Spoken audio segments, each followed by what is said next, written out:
Imagina iniciar cada jornada con la convicción inquebrantable de que encuentras paz en la soledad, libre de la indecisión, el miedo y esas creencias que obstaculizan tu crecimiento personal. Aunque parezca utópico, la serenidad que buscas se forja en el laboratorio invisible de tus pensamientos.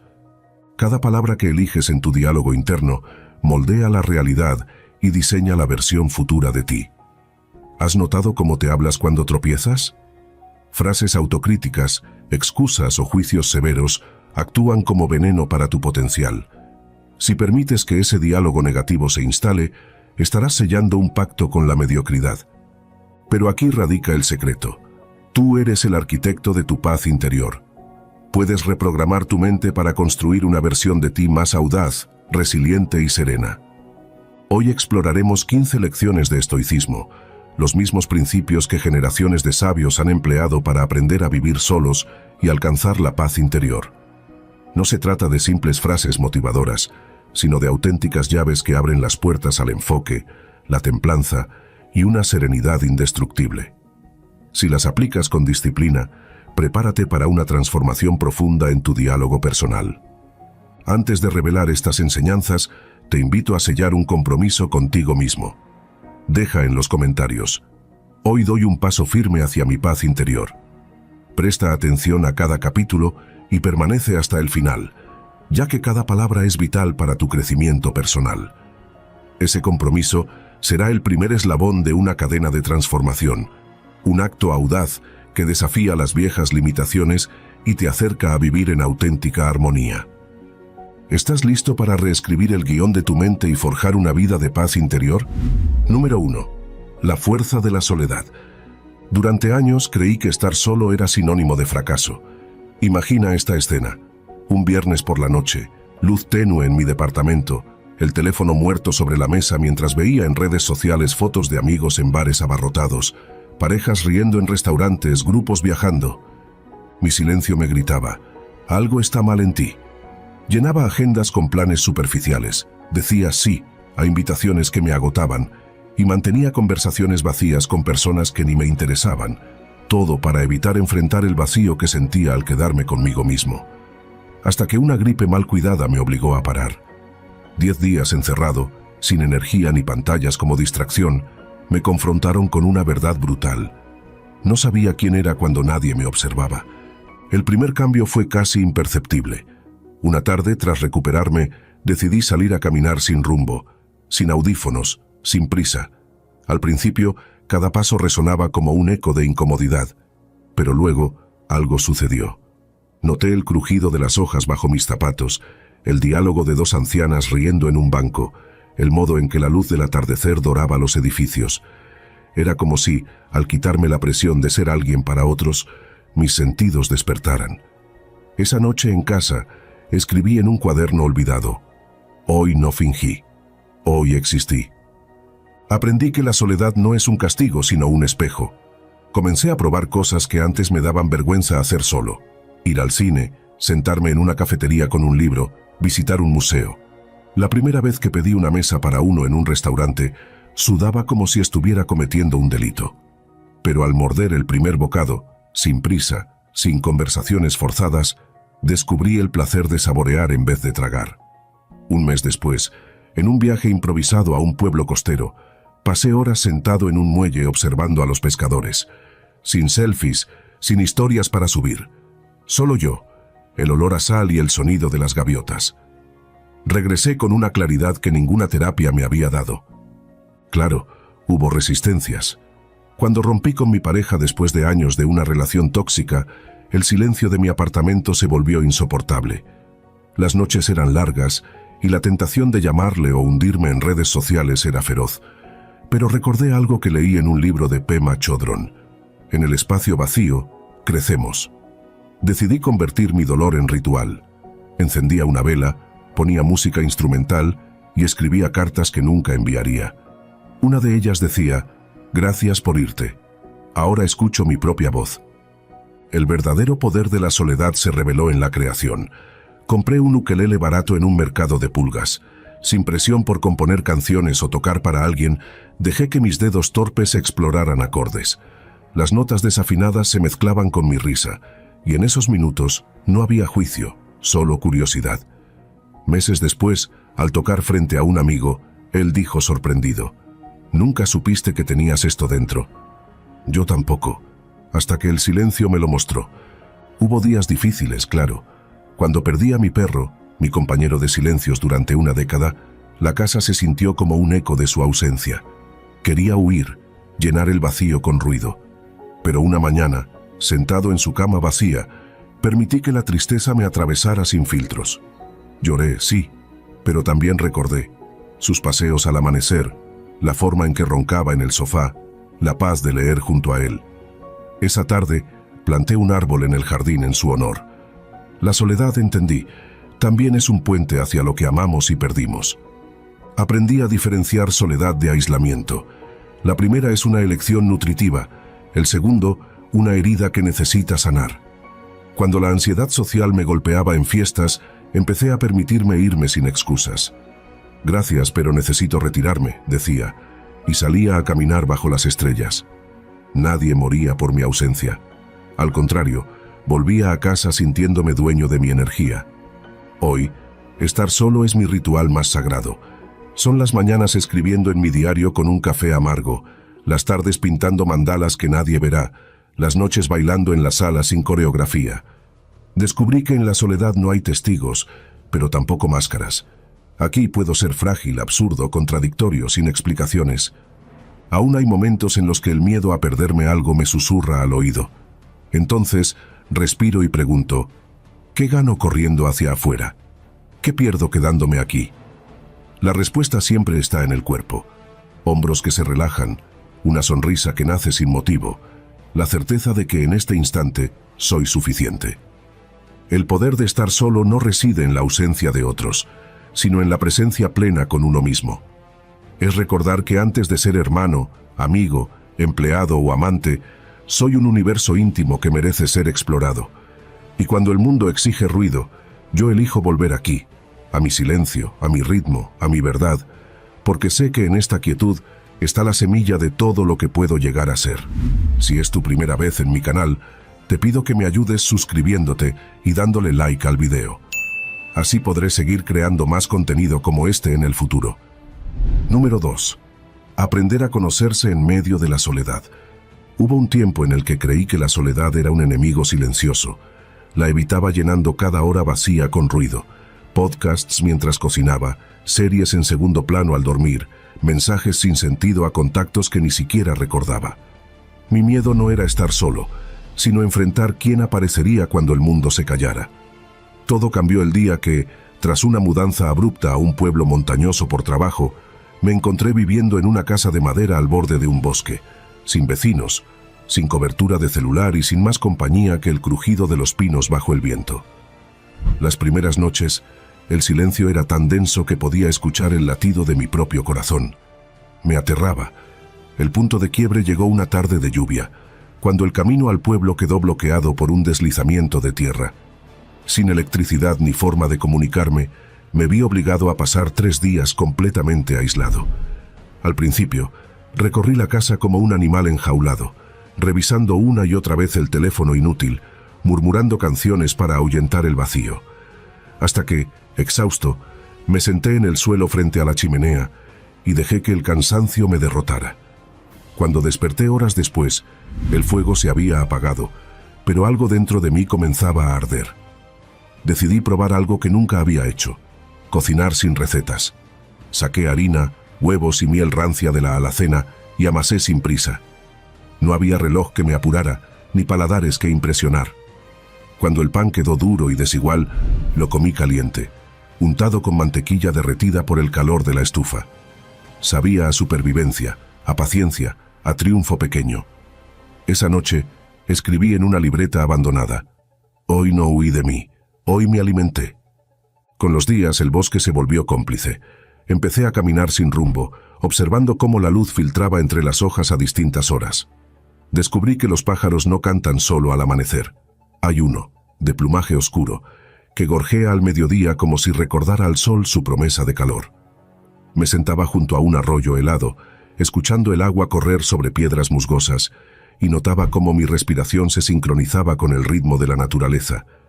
Un día, mientras tallaba mi nombre en la corteza de un abeto, un acto egoísta que luego lamenté, una voz detrás de mí dijo: «Los árboles no necesitan recordatorios, ya saben quiénes son». Era una mujer mayor, con botas de cuero y una cesta de hierbas silvestres. Sin presentarse, se sentó a mi lado y compartió un té amargo que llevaba en un termo. «La soledad es como este bosque», dijo. «Si te quedas quieto lo suficiente, empiezas a escuchar los secretos que el viento trae». Aprendí que conocerse no es un acto de introspección forzada, sino de observación curiosa. Empecé a coleccionar piedras del río, cada una con vetas únicas, y las acomodaba en el alféizar de la ventana. Algunos días, las miraba preguntándome qué historias guardaban bajo sus capas. Otras, las lanzaba al agua solo para ver cómo las corrientes las llevaban a nuevos lugares.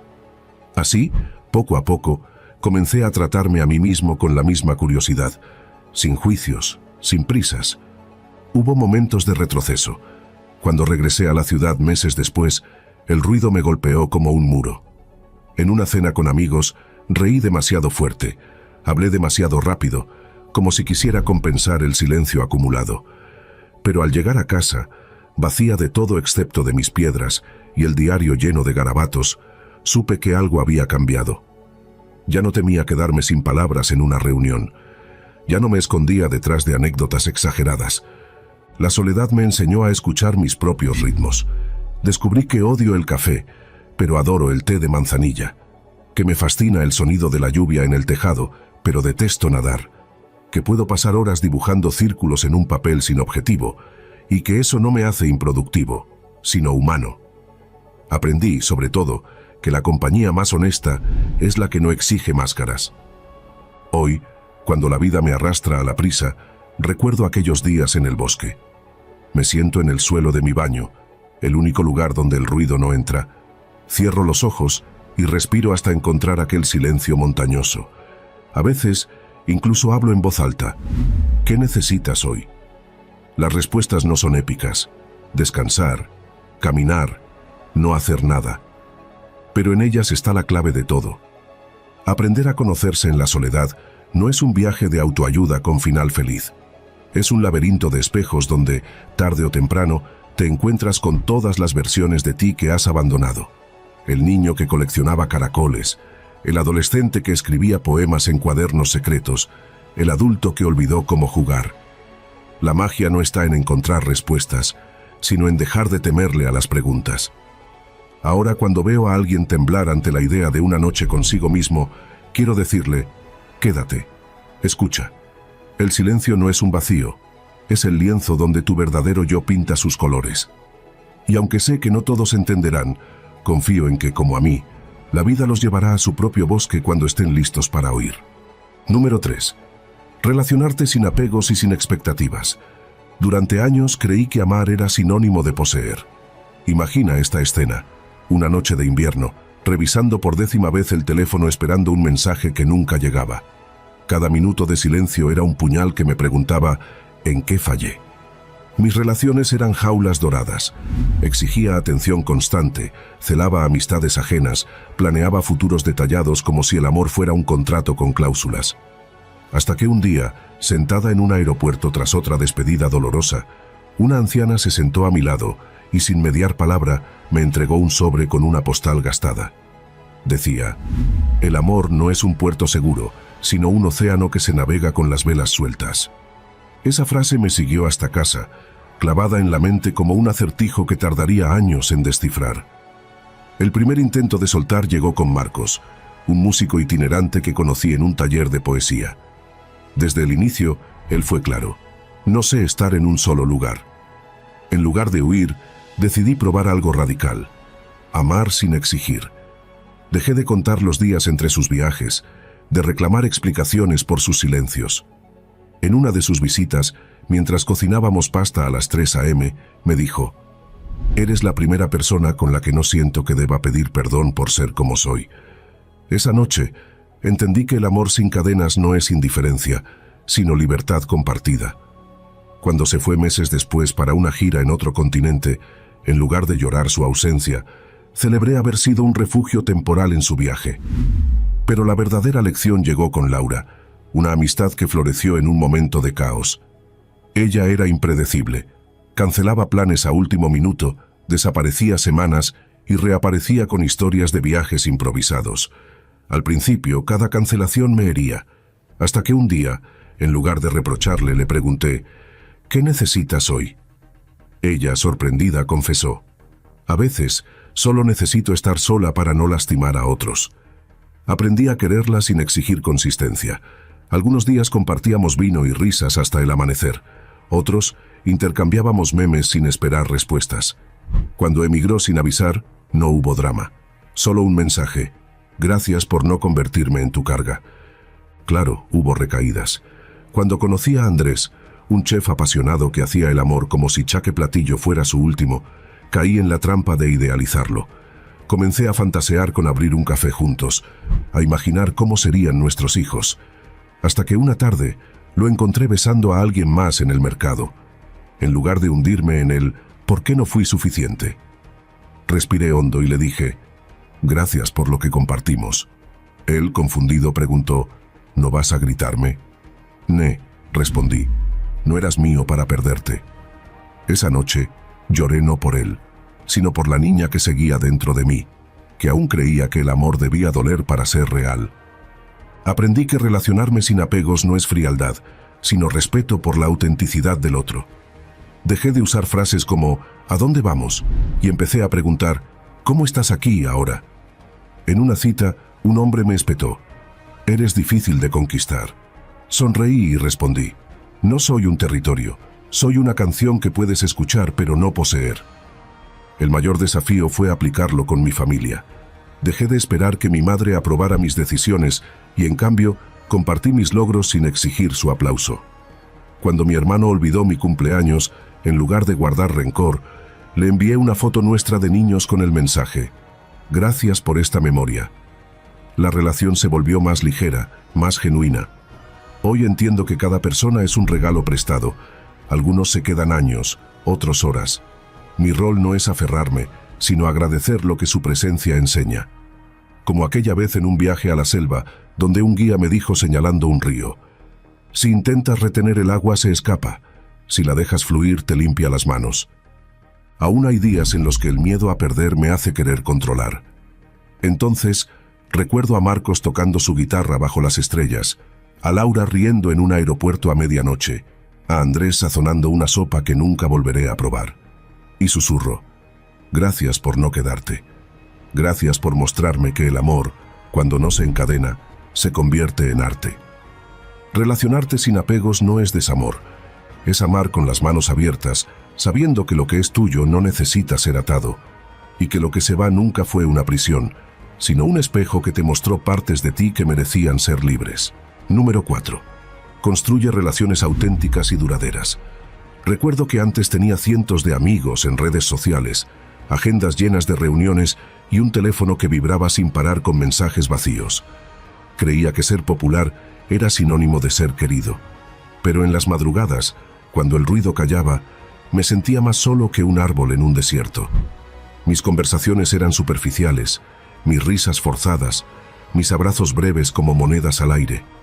Todo cambió el día que mi padre falleció, y entre el mar de «lamento tu pérdida» y corazones en publicaciones, solo 3 personas aparecieron en mi puerta con comida, silencios y pañuelos. El primer golpe de claridad llegó con Julia, una vecina octogenaria que me vio llorar frente al buzón semanas después del funeral. Sin preguntar, me invitó a su casa a tomar té. Su living olía a libros viejos y canela, y mientras servía la taza dijo: «Las relaciones no son como los fuegos artificiales, hijo. Son como las brasas, se alimentan lento, con leña buena, y duran toda la noche». Esa tarde, en lugar de hablar de mi dolor, me contó cómo había mantenido una amistad de 60 años con su compañera de colegio. Nos vimos criar hijos, enterrar maridos y perder dientes. El secreto fue nunca fingir. Decidí empezar desde cero. Dejé de aceptar invitaciones por obligación y comencé a decir no sin culpa. En una cena, en lugar de hablar de trabajo o clima, le pregunté a un colega: «¿Qué te quita el sueño últimamente?». Su mirada se iluminó al hablar de su hijo con autismo y su lucha por encontrar una escuela inclusiva. Meses después, cuando ese niño ganó un concurso de arte, fui el primero en recibir la foto del dibujo. Habíamos construido un puente de confianza, ladrillo a ladrillo. Pero la prueba real llegó con Marta, una amiga de la infancia que reapareció tras años de silencio. En lugar de evocar nostalgias, me confesó su lucha contra la depresión. «No quiero consejos», aclaró, «solo que me recuerdes que existo». Los primeros meses enviaba mensajes sin esperar respuesta. «Hoy el sol está lindo. Te guardé un pan dulce». Un día, ella respondió, «Gracias por no rendirte». Ahora, cada 15 de marzo, celebramos su renacimiento con una caminata en el bosque. Aprendí que lo auténtico requiere raíces, no flores. Cuando conocí a Luis, mi ahora socio, en lugar de impresionarlo con logros, le mostré mis borradores fallidos, proyectos quebrados, ideas descartadas. «Prefiero un cómplice de cicatrices que un socio de fachada», le dije. Él, en respuesta, me confesó su quiebra pasada y su miedo a volver a arriesgar. Hoy nuestra empresa no es la más exitosa, pero es un refugio donde la transparencia manda. Hubo pérdidas, claro. Gente que se alejó al ver que ya no complacía, otros que me tacharon de intenso por preguntar «¿Cómo estás de verdad?». Pero gané algo más valioso. Un grupo de 5 personas que saben mis contraseñas, mis miedos y mis canciones secretas. Como aquella noche de tormenta en que me despidieron y, sin avisar, aparecieron en mi casa con vino barato y un karaoke portátil. No hubo discursos motivacionales, solo risas desafinadas y un letrero que aún guardo: «Equipo de rescate de almas rotas». Hoy construyo relaciones como si plantara robles. Riego con tiempo, podo lo tóxico y acepto que algunas semillas nunca brotarán. Ya no temo el silencio incómodo, las lágrimas en una conversación o decir «no sé ayudarte, pero estoy aquí». Descubrí que lo duradero no se planea, se cultiva. Un mensaje de buenos días sin motivo, una llamada en pleno martes para recordar un viejo chiste, un «te vi esto y pensé en ti», que vale más que 1000 cumplidos. Cuando veo a alguien atrapado en redes de superficialidad, quiero decirle: el amor no es un concurso de popularidad, es un altar donde 2 almas se juntan a mostrar sus grietas. Y aunque sé que no todos entenderán, confío en que, como a mí, la vida les dará su invierno para que aprendan a valorar el calor de las brasas, no el espectáculo fugaz de los fuegos artificiales. Número 5. Dejarte tratar de controlar todo. Te contaré cómo era mi vida antes. Despertar a las 5:17 am exactas, desayunar 42 gramos de avena, revisar 7 veces la puerta antes de salir y mapear cada minuto del día como si el universo conspirara para desviarme. Creía que el control era sinónimo de seguridad, que si dominaba cada variable podría escapar del caos. Pero el caos, como un gato rebelde, siempre encontraba la manera de derramar el vaso de leche sobre mis planes perfectos. El primer indicio de que mi sistema fallaba llegó durante un viaje de negocios a Lisboa. Había programado cada hora: reuniones, restaurantes con reseñas de 5 estrellas, fotos en monumentos al atardecer. Pero una huelga de trenes me dejó varado en un pueblo costero sin wifi ni planes B. Sin mapa ni itinerario, caminé por callejuelas empedradas hasta toparme con una taberna donde un anciano asaba sardinas en un brasero. «¿Vas o vienes?», me preguntó, ofreciéndome un plato humeante. Al morder el pescado, aún chisporroteante, sentí algo inusual: paz. No porque todo saliera bien, sino porque nada salió como lo planeé. Y aún así, el mundo no se acabó. Decidí experimentar. Devolví el reloj inteligente que monitoreaba mis ciclos de sueño, borré las apps de productividad y comencé a escribir mis tareas en post-its de colores que el viento a veces se llevaba. En el trabajo, delegué un proyecto clave a un equipo junior. Las primeras noches revisaba sus avances en secreto, corrigiendo cada coma en los informes. Hasta que mi jefe me llamó: «¿Por qué microgestionas? Contratamos talento, no robots». Esa frase me dolió más que cualquier crítica. Al soltar el control, descubrí que el informe final, aunque menos pulido, tenía ideas frescas que jamás se me hubieran ocurrido. La prueba definitiva llegó con mi hija. Cuando cumplió 3 años, quise organizarle una fiesta temática de princesas.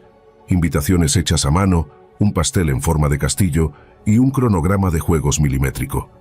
Pero ella, con su sabiduría infantil, decidió que sería una fiesta de dinosaurios. Rompió el molde del pastel, pintó murales con las manos y corrió descalza bajo la lluvia con sus amigos. Al final, entre el caos de lodo y risas, me senté en el suelo y reí hasta que me dolió el estómago. La foto que guardo de ese día no es perfecta, pero es la única donde todos salimos con los ojos brillantes. Aprendí que el control es una ilusión cómoda, pero estéril. Como aquella vez que intenté cultivar un bonsái. Podaba cada rama rebelde, medía el agua con jeringa y lo rotaba exactamente 15 grados al día para que el sol lo alcanzara parejo. Murió en 2 meses. Mi vecina, en cambio, tenía un jardín salvaje donde las plantas trepaban por las paredes y las flores brotaban entre grietas. Las riego cuando me acuerdo y les hablo sin vergüenza, dijo encogiéndose de hombros. Su jardín era un caos vibrante. El mío, un cementerio de perfección. Claro, soltar duele. Cuando mi esposa decidió cambiar de carrera a los 40, mi primer impulso fue enumerar riesgos, deudas, inestabilidad, el easy. Pero recordé las sardinas en Lisboa, el informe imperfecto, la fiesta de dinosaurios. En lugar de discutir, le dije, ¿qué necesitas para empezar? Hoy su taller de cerámica no es un éxito financiero, pero sus vasijas torcidas tienen más alma que cualquier cosa que hayamos comprado. Hoy, practico el descontrol como un arte. A veces es dejar una ventana abierta para que entre una mariposa o un mosquito. Otras es emprender una ruta sin GPS, perderme a propósito y descubrir un café donde el dueño toca el saxofón los martes. He aprendido que la vida no es un rompecabezas que debe encajar, sino un caleidoscopio que se reinventa con cada giro inesperado. Cuando la ansiedad por controlar regresa, y lo hace, respiro y repito la frase que escribí en mi refrigerador. ¿Controlas o vives? Elijo vivir. Incluso si eso significa encontrar arañas en el sótano o reírme de mis propios errores. Porque al final, la única cosa que realmente controlo es cómo respondo al caos. Y hoy elijo bailar con él, no domarlo. Número 6. Muéstrate vulnerable pero jamás te muestres débil. Durante años, confundí la fortaleza con una armadura. Creía que ser fuerte significaba esconder grietas, silenciar miedos y sonreír mientras tragaba lágrimas con el café de las mañanas. En el trabajo, era el primero en voluntariarme para proyectos imposibles. En el amor, el que nunca preguntaba ¿por qué no me llamaste?, por temor a parecer necesitado. Hasta que una noche, tras enterarme de que mi mejor amigo llevaba meses luchando contra el cáncer sin contarme, enfrenté una verdad brutal. Había construido un muro tan alto que ni siquiera los que amaba podían alcanzarme. El primer paso hacia la vulnerabilidad lo di con las manos temblorosas. Fue en una terapia de pareja a la que accedí tras meses de discusiones en círculos. Cuando la consejera me preguntó, ¿qué te asusta perder aquí? Sreni, a mi garganta se cerró. Quise responder con un cliché, la estabilidad, el futuro. Pero lo que salió fue un susurro roto, que vea que no soy suficiente. Mi esposa no huyó. En cambio tomó mi mano y dijo, nunca te he necesitado perfecto, te he necesitado presente. Esa noche, en lugar de fingir que todo estaba bien, compartimos una botella de vino barato y confesamos miedos enterrados por años. Descubrí que el amor no se ahoga en la honestidad, flota. Pero la verdadera lección llegó en el gimnasio, de todos los lugares. Siempre fui obsesivo con el entrenamiento. Levantaba pesas como si cada kilo extra pudiera aplastar mis inseguridades. Un día, un adolescente flaco y nervioso se acercó a preguntar cómo usar una máquina. En lugar de darle una lección de ego, mira cómo lo hago yo, le conté cómo, a sus 15 años, yo pesaba 48 kilos y me escondía en los baños para evitar las clases de educación física. Aún tengo días en que me siento ese niño, admití. Pero ahora entreno con él, no contra él. El chico sonrió aliviado. Creí que eras de otra pasta. Aprendí que mostrar vulnerabilidad no es derrumbarse, sino dejar ver las costuras.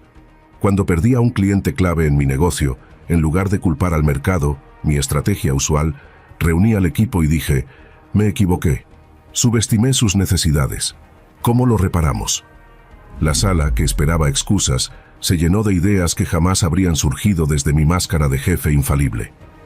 Claro, hubo quien intentó usar mi apertura en mi contra. Una ex socio mencionó mis momentos de duda para cuestionar mi liderazgo en una junta.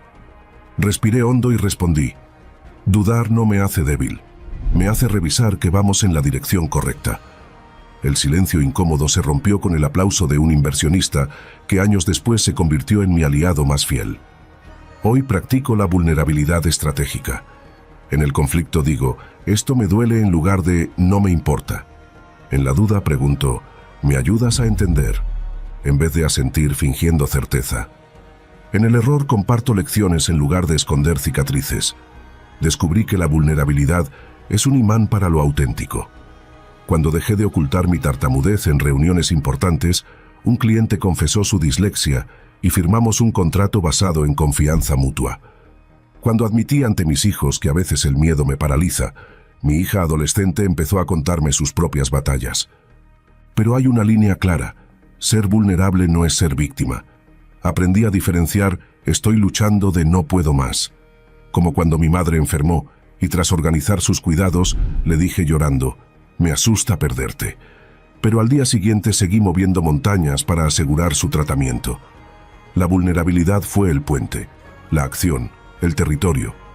Un mentor me dijo una vez: el coraje no es ausencia de miedo, es saber que el miedo viaja en el asiento trasero, no al volante. Hoy, cuando siento ganas de esconder mis grietas, recuerdo que incluso el acero templado se forja, permitiéndose ser flexible al calor. Muéstrate vulnerable pero jamás te muestres débil no es un eslogan. Es un arte marcial emocional.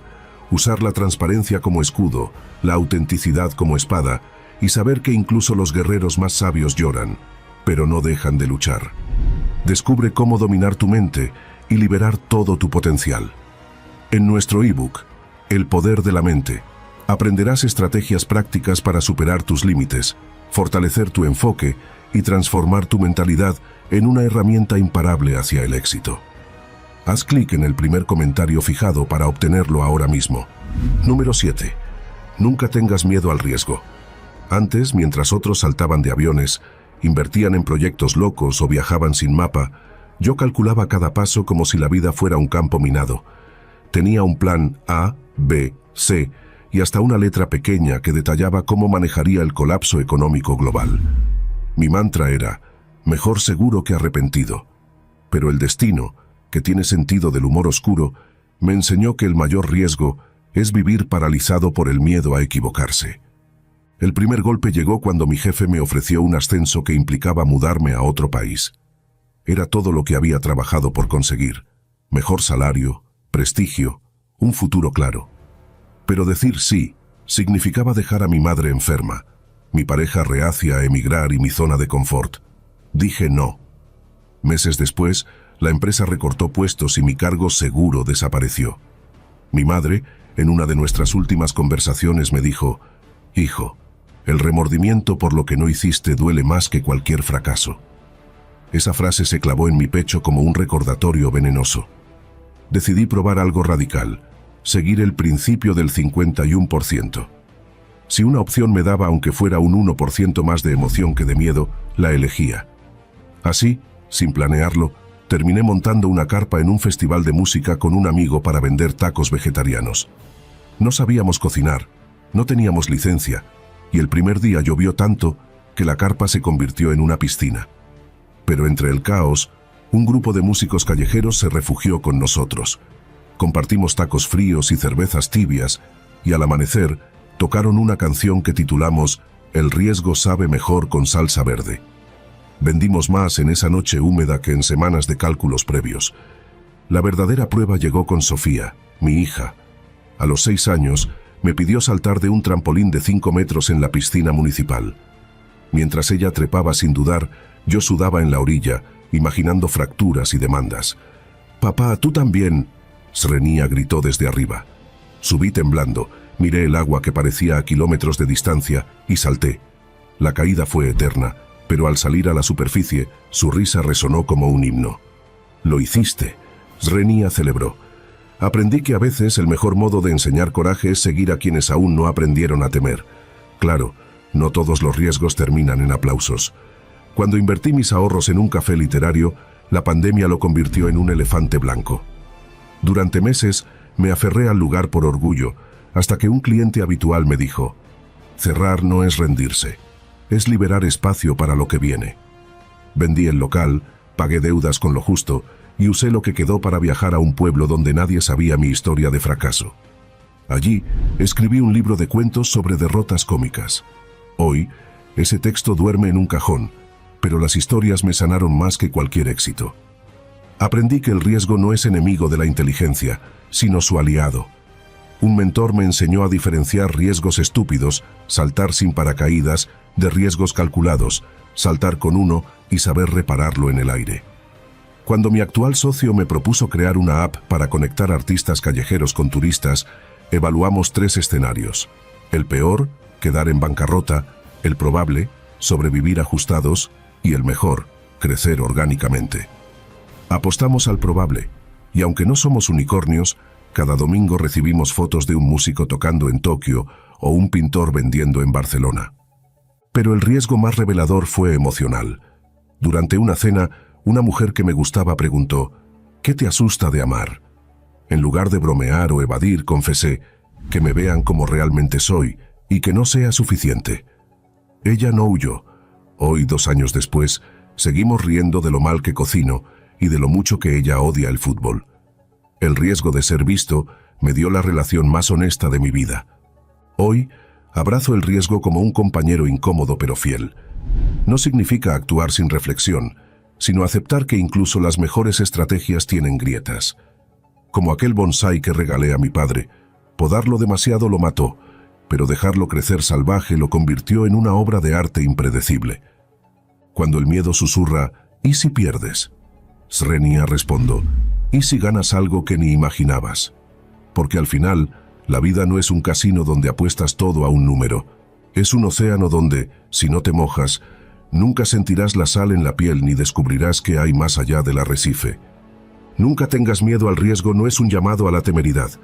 Es recordar que bajo cada no, seguro hay un sí, esperando a ser vivido. Y si algún día ese sí se convierte en un uy, al menos tendrás una historia que contar. Y cicatrices que brillan más que cualquier medalla por perfección. Número 8. Evitar que la negatividad de otros influya en tu vida. Hubo una época en la que creí que ser empático significaba absorber todo lo que otros vomitaban. Trabajaba en una oficina donde las quejas eran la moneda corriente. El jefe es un incompetente. Este proyecto fracasará. Nada cambia aquí. Yo, queriendo encajar, asentía. Pronto, mi mente se llenó de un ruido estático. Empezaba el día con energía y tras 2 cafés con compañeros, terminaba agotado, como si alguien hubiera desangrado mi entusiasmo. Hasta que un lunes, al llegar a mi escritorio, descubrí una nota anónima. Tu sonrisa molesta a los que prefieren vivir en la oscuridad. No dejes que te apaguen. Esas palabras me confrontaron. ¿Era cómplice o víctima del veneno que respiraba? El primer acto de rebeldía fue sutil. En lugar de unirme al coro de críticas en la hora del almuerzo, llevé un libro de poesía. ¿Ahora te crees intelectual?, swingó un colega. Sonreí sin explicarme. Al tercer día, una compañera tímida se sentó a mi lado y murmuró: «Me encantan tus poemas. ¿Me prestas uno?».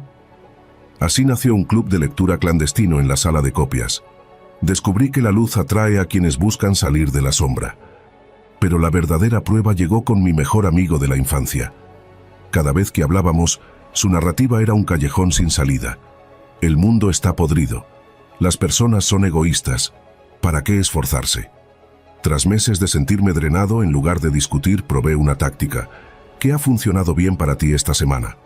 Al principio se burló. ¿Ahora eres coach de vida? Pero con el tiempo, comenzó a compartir pequeños triunfos.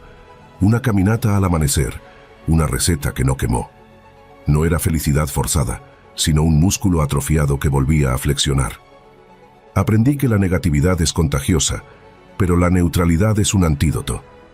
Cuando un familiar iniciaba un monólogo catastrófico sobre política, en lugar de debatir o callar, decía: «Suena frustrante.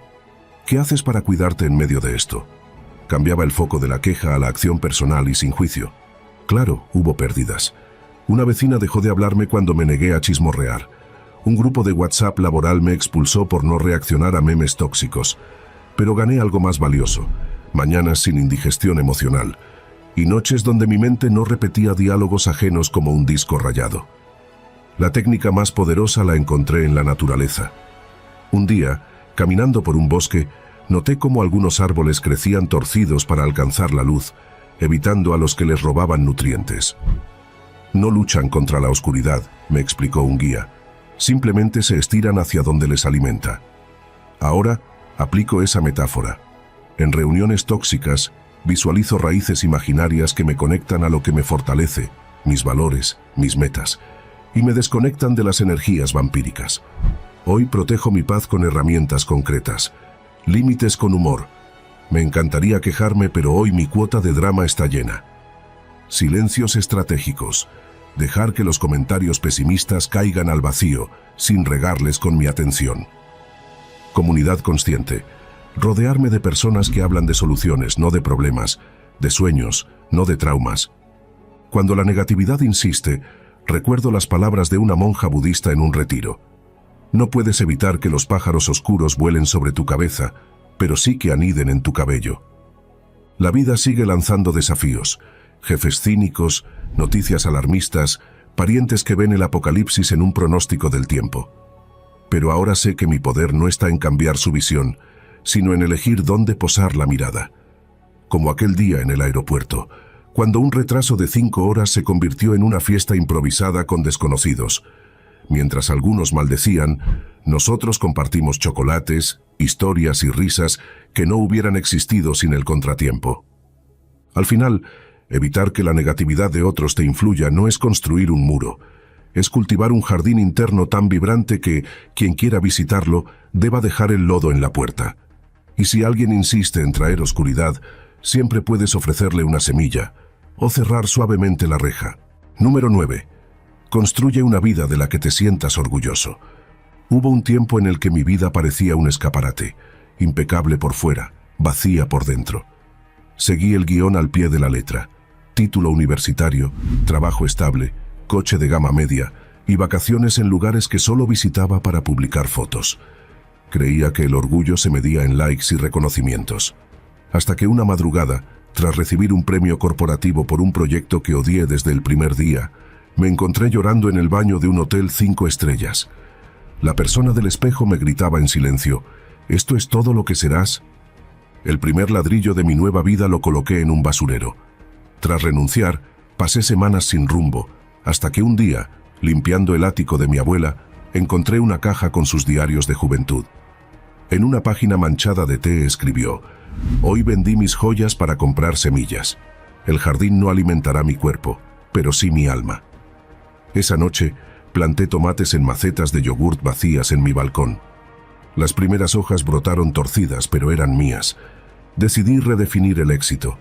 En lugar de buscar trabajos con títulos pomposos, acepté ser ayudante en un taller de carpintería. Mis manos, acostumbradas a teclados, aprendieron a lijar tablas hasta que quedaran suaves como seda. Un día, mientras barnizaba una mesa que se vendería en una subasta benéfica, el dueño del taller me dijo: «El orgullo no está en lo que ganas, sino en lo que dejas en lo que haces». Esa mesa, imperfecta pero hecha con paciencia, recaudó el doble que las demás. Pero la verdadera prueba llegó con mi familia. Cuando anuncié que dejaría la ciudad para montar una granja de lavanda en un pueblo abandonado, mi padre me llamó idealista y responsable. Los primeros meses fueron una comedia de errores, plagas, sequías, vecinos escépticos que me apodaron el loco de las flores. Hasta que una tarde, una niña del pueblo se acercó a comprar un ramo para su madre enferma. Al no tener dinero, me ofreció un dibujo de un campo violeta bajo un sol verde. Colgué ese dibujo en mi cobertizo, y hoy, 10 años después, es el logotipo de mi empresa. Aprendí que construir una vida auténtica requiere demoler mitos. Dejé de compararme con relojes ajenos, el amigo que compró casa a los 25, el primo con 6 cifras en el banco. En su lugar creé un ritual. Cada cumpleaños escribo una carta a mi yo de 15 años. Hoy cultivé 200 plantas sin morir en el intento. Hoy dije no a un cliente que quería pesticidas dañinos. Hoy lloré frente al atardecer y no me avergoncé. Claro, hubo derrumbes. Cuando una helada arrasó mi cosecha, perdí no solo ingresos, sino fe. Me tentó volver a la ciudad, enviar currículums, pero una mañana Mientras recogía tallos marchitos, un grupo de turistas llegó al campo. ¿Podemos ayudar?, Srenia preguntaron. Juntos, replantamos lo perdido. Uno de ellos, un ex ejecutivo estresado, me dijo meses después: ese día supe que quería vivir, no solo existir. Hoy mi orgullo no cabe en un currículum. Está en las arrugas que el sol dejó en mi rostro, en las manos callosas que acarician a mis perros rescatados, en las noches donde ceno con vecinos que antes me veían como un bicho raro. Descubrí que una vida digna de orgullo no se construye con hitos, sino con coherencia. Es elegir ética sobre comodidad, rechazar un contrato millonario que exigía explotar la tierra. Es priorizar memoria sobre velocidad, cocinar la receta de lentejas de mi abuela, aunque tarde 3 horas. Es valorar conexiones sobre posesiones, regalar la banda a quien la necesite, aunque no pueda pagarla. Cuando miro atrás no veo un camino recto, veo huellas torcidas, piedras que me hicieron tropezar y flores que brotaron en las grietas. La niña del dibujo ahora estudia agronomía. Mi padre, aunque nunca lo admitió, planta lavanda en su jardín. Construir una vida de la que sentirse orgulloso no es alcanzar la cima de una montaña imaginaria. Es mirar hacia atrás y reconocer que cada cicatriz fue un acto de amor hacia tu propia existencia. Y si alguien te pregunta ¿qué has logrado? Swing, puedes señalar el horizonte y responder: aprendí a bailar bajo mi propia lluvia, y eso es suficiente. Número 10. Aprende a vivir solo. Tras una ruptura dolorosa, me mudé a un apartamento minúsculo donde el eco de mis pasos sonaba a fracaso. Las noches eran largas, pedía comida para 2 aunque comiera sola, dejaba la televisión encendida para simular voces y revisaba redes sociales obsesivamente para sentirme conectada a algo, a alguien. Hasta que una madrugada, el Wi-Fi colapsó y me vi obligada a enfrentar el silencio que tanto temía. En ese vacío tecnológico, descubrí que el verdadero miedo no era la soledad, sino encontrarme conmigo misma. El primer paso fue incómodo. Decidí cenar en un restaurante sin llevar un libro ni el teléfono. Mientras mordisqueaba una brusqueta, observé a una mujer en la mesa contigua que reía sola frente a un plato de pasta. Me acerqué para elogiarla. ¿Sabes por qué me río?, dijo. Porque hace 10 años que como aquí cada jueves, y el chef siempre quema el postre. Es parte del encanto. Esa noche pedí tiramisú y celebré con una sonrisa cuando llegó medio derretido. Aprendí que la soledad no es amarga si la sazonas con curiosidad. La soledad forzada se convirtió en una aliada cuando adopté a un perro callejero. No para llenar vacíos, sino para compartir el espacio. Salir a las 6 a.m. con Lolo, mi schnauzer de orejas caídas, me enseñó a ver el amanecer como un regalo, no como un recordatorio de que nadie me abrazaba al despertar. Un día, mientras él olfateaba un árbol, una vecina me dijo: «Antes te veía triste, ahora caminas como si supieras a dónde vas». Pero el verdadero desafío llegó con un viaje de trabajo a Islandia. Me asignaron una cabaña a 2 horas de Reykjavik, sin transporte público ni señal. Los primeros días, luché contra el pánico. ¿Qué haría sin entregas a domicilio, sin podcasts que ahogaran mis pensamientos? Hasta que una aurora boreal tiñó el cielo de verde y entendí que algunos espectáculos están reservados para audiencias de 1. Aprendí a encender fuegos con ramas húmedas, a escuchar el crujido de los glaciares como si fueran canciones y a bailar en pijama bajo estrellas que no juzgaban mis pasos torpes. Aprendí que vivir solo no es aislamiento, sino libertad con responsabilidad. Cuando una tubería reventó a medianoche, no hubo héroe que la reparara. Llamé a un fontanero, pagué el sobreprecio de la urgencia y me reí al ver mi reflejo en un charco. Pelo revuelto, bata manchada pero capaz. Esa noche, dormí en el sofá con Lolo y soñé que construía un barco con las herramientas de mi abuelo. Claro, hubo recaídas. Cumpleaños en los que el silencio pesaba más que los globos sin inflar, gripes donde anhelaba una mano que me alcanzara té. Pero entonces recordaba las palabras de mi terapeuta. La independencia no es no necesitar a nadie, es saber que tú eres tu primer recurso. Así, creé rituales.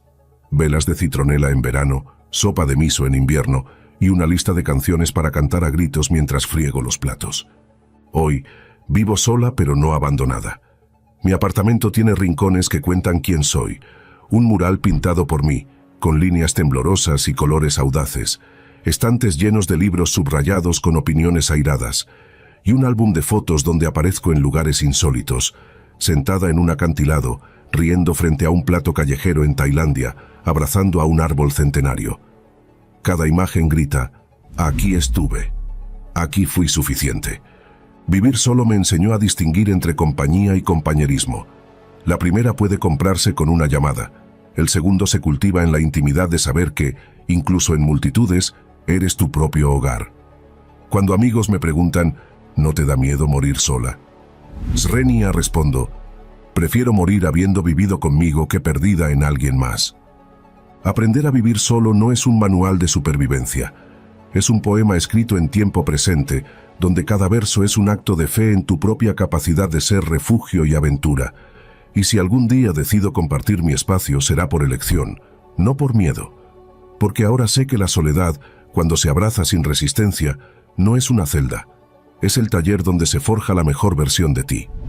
Recuerda seguirnos en nuestra cuenta de TikTok, @diarioestoicoit, y en nuestras otras redes sociales como Facebook, Instagram, Telegram y Twitter. Número 11. Vivir sin un propósito. Si no cuentas con un propósito, la vida pierde significado.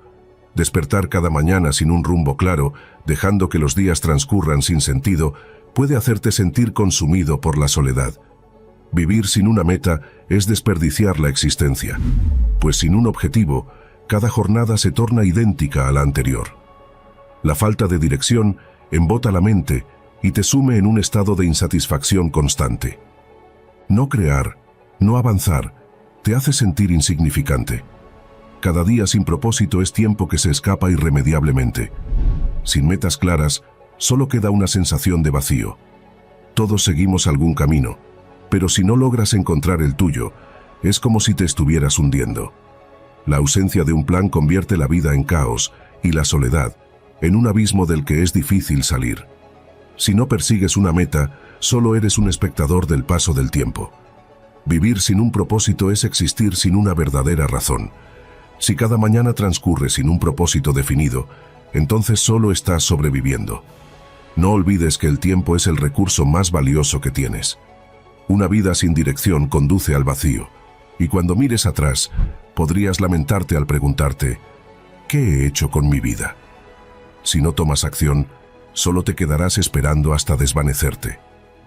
La vida sin un propósito es como un barco a la deriva, moviéndose sin rumbo definido, empujado por el viento y las olas. Es levantarse cada mañana sin una razón clara, sintiendo que los días se repiten en un ciclo monótono, sin un sentido de dirección o plenitud. Pero, ¿qué es realmente un propósito? ¿Es un destino fijo, una meta concreta, o algo más profundo que nos da un sentido de identidad y pertenencia en este mundo? Muchas personas confunden propósito con metas. Las metas son necesarias, nos ayudan a estructurar nuestra vida, nos proporcionan logros y avances. Sin embargo, una meta es solo un punto en el camino, algo que alcanzamos y dejamos atrás. Un propósito, en cambio, es el hilo conductor de nuestra existencia, aquello que nos impulsa, nos motiva y nos da una razón para seguir adelante, incluso cuando las circunstancias son adversas. Tener un propósito no significa necesariamente hacer algo extraordinario o grandioso. No es solo alcanzar la cima de una carrera profesional, acumular riqueza o lograr reconocimiento. Un propósito puede ser algo tan simple y profundo como enseñar, cuidar de otros, crear, sanar, inspirar o simplemente aportar alegría al mundo de alguna manera. Una persona puede pasar años persiguiendo metas superficiales, creyendo que la felicidad está en el siguiente ascenso, en el próximo cheque, en la validación externa. Pero una vez alcanzadas esas metas, puede encontrarse con un vacío inexplicable. Ese vacío es la señal de que nunca se ha conectado con un propósito real, con algo que trascienda la simple acumulación de logros. Si el propósito no se encuentra en la acumulación de éxitos superficiales, ¿cómo descubrirlo? La respuesta está en la exploración. El propósito no se nos entrega con un manual de instrucciones al nacer. Se descubre a través de la experiencia, la introspección y la conexión con lo que realmente nos mueve. Para iniciar este proceso, es fundamental hacerse preguntas profundas. aquellas que nos llevan a mirar hacia adentro y explorar lo que realmente nos motiva. ¿Qué actividades te hacían feliz cuando eras niño? Muchas veces, las cosas que disfrutábamos de niños contienen pistas sobre lo que nos llena de verdad. ¿Qué actividades te hacen perder la noción del tiempo? Aquello que nos absorbe completamente suele estar ligado a nuestras pasiones más profundas. Si no tuvieras limitaciones de tiempo o dinero, ¿qué harías con tu vida? La respuesta a esta pregunta puede revelar lo que realmente deseas. ¿Qué problemas del mundo te generan indignación o deseo de cambiar?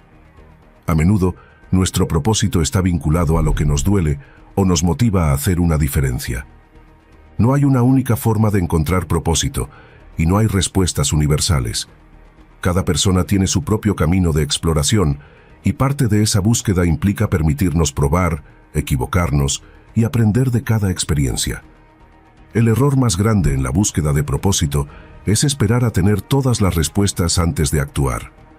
Muchas personas se paralizan porque no saben exactamente qué camino tomar, y en ese estancamiento pierden años en la incertidumbre. El propósito no se descubre solo con reflexión, se encuentra en la acción. La única forma de saber si algo realmente te apasiona es experimentándolo. No se trata de hacer cambios drásticos de la noche a la mañana, sino de empezar con pequeños pasos. ¿Sientes curiosidad por la fotografía? Empieza tomando fotos con tu celular. ¿Te interesa ayudar a otros? Dedica unas horas al voluntariado. ¿Tienes el deseo de escribir? Comienza con unas líneas al día. El propósito no se revela de golpe, sino a través de la acumulación de pequeñas experiencias que nos acercan a lo que realmente nos llena. No hay fracasos en esta exploración, solo aprendizajes. Uno de los mayores errores es pensar que el propósito es algo fijo e inmutable, que debemos encontrarlo una vez y seguirlo de por vida. Pero la realidad es que el propósito evoluciona junto con nosotros. Lo que nos motiva a los 20 años no necesariamente será lo mismo que nos dará sentido a los 40. Cambiamos con el tiempo, nuestras experiencias nos transforman y con ello, nuestra noción de propósito también se adapta. Muchas personas se sienten frustradas porque creen que nunca encontraron su propósito cuando, en realidad, lo que sucede es que no permitieron que evolucionara con ellas. La clave está en aceptar que el propósito es dinámico y que podemos redefinirlo tantas veces como sea necesario. El propósito no es un destino final, es el viaje mismo. Es el compromiso constante con la vida, con nuestra propia evolución, con la búsqueda de significado en cada etapa de nuestro camino.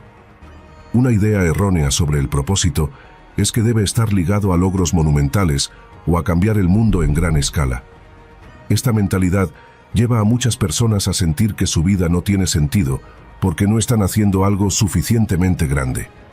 Pero el propósito no se mide en grandeza, sino en impacto. Y el impacto más profundo muchas veces ocurre en lo cotidiano, en lo simple. Ser un buen amigo, brindar apoyo a alguien en momentos difíciles, inspirar con palabras, hacer reír a los demás, contribuir a la armonía en un hogar, todas estas son formas de vivir con propósito. No hace falta ser un científico que descubra la cura para una enfermedad o un líder mundial que transforme sociedades. Basta con mejorar el entorno inmediato. El mundo cambia cuando las pequeñas acciones se suman. Un maestro que motiva a sus estudiantes, un artista que expresa emociones a través de su obra, un padre que cría a sus hijos con amor y valores, todos ellos están viviendo con propósito. El propósito no es un concepto inalcanzable, no está en un futuro lejano ni requiere validación externa. Está en lo que hacemos cada día, en la forma en que elegimos vivir nuestra vida y en el impacto, grande o pequeño, que dejamos en quienes nos rodean. Vivir sin propósito es navegar sin brújula, pero encontrarlo no es una tarea imposible ni exclusiva de unos pocos. Es un camino de autodescubrimiento, de exploración y de acción. No se trata de buscar una única respuesta definitiva, sino de estar dispuestos a evolucionar con cada paso que damos. El propósito no está reservado para quienes hacen grandes cosas. Está en cada uno de nosotros, esperando ser descubierto en lo cotidiano, en lo simple, en lo humano. Se encuentra en la conexión con nuestros valores, nuestras pasiones y el impacto que generamos, por más pequeño que parezca. Al final del día, la verdadera pregunta no es si hemos encontrado un propósito, sino si estamos viviendo de manera auténtica, con intención y con la disposición de hacer que cada día cuente. Porque cuando vivimos con propósito, cada acción, por insignificante que parezca, se convierte en una pieza fundamental del legado que dejamos en el mundo. 12.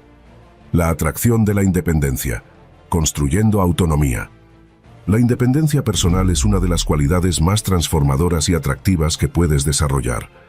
No significa aislamiento, sino una autonomía que permite construir una vida alineada con tus valores y objetivos, sin depender de otros para llenar vacíos emocionales. Este concepto, aunque desafiante, es una piedra angular del crecimiento personal y una herramienta poderosa para enfrentar los retos de la vida moderna. En el mundo actual, donde las redes sociales y las opiniones externas a menudo moldean nuestra percepción de nosotros mismos, ser independiente es un acto de rebeldía y amor propio. La independencia no implica rechazar la ayuda o las relaciones, sino tener la capacidad de elegir con discernimiento, de cultivar conexiones basadas en el respeto mutuo y no en la necesidad. Como enseñó Séneca, el hombre que es autosuficiente no vive para sí mismo, sino para los demás, porque reconoce la conexión más profunda de la humanidad cuando no depende de nadie. La autonomía comienza con un compromiso contigo mismo. Esto significa tener claros tus valores y objetivos y vivir de acuerdo con ellos, incluso cuando las circunstancias externas desafíen tu resolución. Epicteto afirmaba: no son las cosas las que nos perturban, sino las opiniones que tenemos sobre ellas. En otras palabras, al dominar tus pensamientos y emociones, puedes mantenerte firme ante la adversidad. Un ejemplo práctico es enfrentar el miedo al fracaso. Imagina que deseas iniciar un nuevo proyecto, pero dudas porque temes no estar a la altura. La autonomía te invita a redefinir el éxito. En lugar de centrarte en el resultado, valora el aprendizaje y el esfuerzo. Este cambio de perspectiva fortalece tu independencia emocional, ya que dejas de buscar validación externa y encuentras satisfacción en tu proceso. La independencia también transforma tus relaciones. Cuando no dependes de otros para llenar vacíos internos, proyectas una autenticidad que atrae conexiones genuinas. Marco Aurelio escribió: el alma se vuelve invencible cuando descansa en sí misma y no depende de nada externo. Esto no solo aplica a amistades y relaciones románticas, sino también al entorno profesional. Considera un caso común, un conflicto en el trabajo. En lugar de reaccionar impulsivamente o buscar culpables, la independencia te permite responder con calma y perspectiva. Al ser consciente de tus emociones y no permitir que las acciones de otros te desestabilicen, creas un ambiente de respeto mutuo y soluciones constructivas. Este enfoque fortalece tu confianza y refuerza la percepción de ti como alguien equilibrado y digno de admiración. Enfrentar el miedo, la indecisión y el estrés son parte de la vida diaria. La independencia personal es una herramienta poderosa para navegar estos desafíos. Un método eficaz es practicar la autodisciplina. Esto puede empezar con acciones simples, como establecer una rutina matutina. Al dedicar los primeros minutos del día a una actividad significativa, como la meditación o la escritura reflexiva, entrenas tu mente para enfocarse en lo que importa. Epicteto sugirió: la libertad no es hacer lo que uno quiere, sino querer lo que uno hace. Al aplicar este principio, puedes transformar tareas mundanas en oportunidades para reforzar tu autonomía. Por ejemplo, cocinar en casa en lugar de depender de comida rápida no solo mejora tu salud, sino que también refuerza tu capacidad de tomar decisiones alineadas con tus valores. Consejos prácticos para la autonomía. Define tus valores. Escribe una lista de lo que es importante para ti y revisa si tus acciones diarias están alineadas con estos valores. Practica el desapego. Aprende a soltar lo que no puedes controlar. Esto incluye opiniones ajenas y resultados inciertos. Marco Aurelio aconsejó: recuerda que muy poco es necesario para una vida feliz. Desarrolla habilidades. Invierte tiempo en aprender algo nuevo que te acerque a tus objetivos.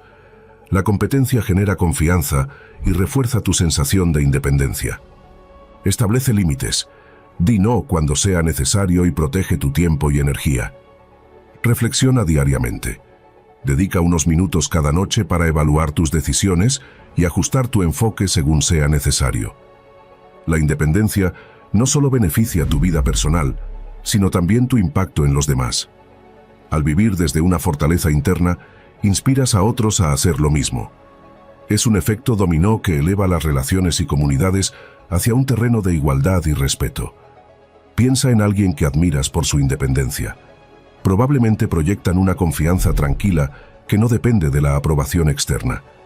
Este tipo de personas son imanes para relaciones significativas y oportunidades enriquecedoras porque viven en alineación con sus valores.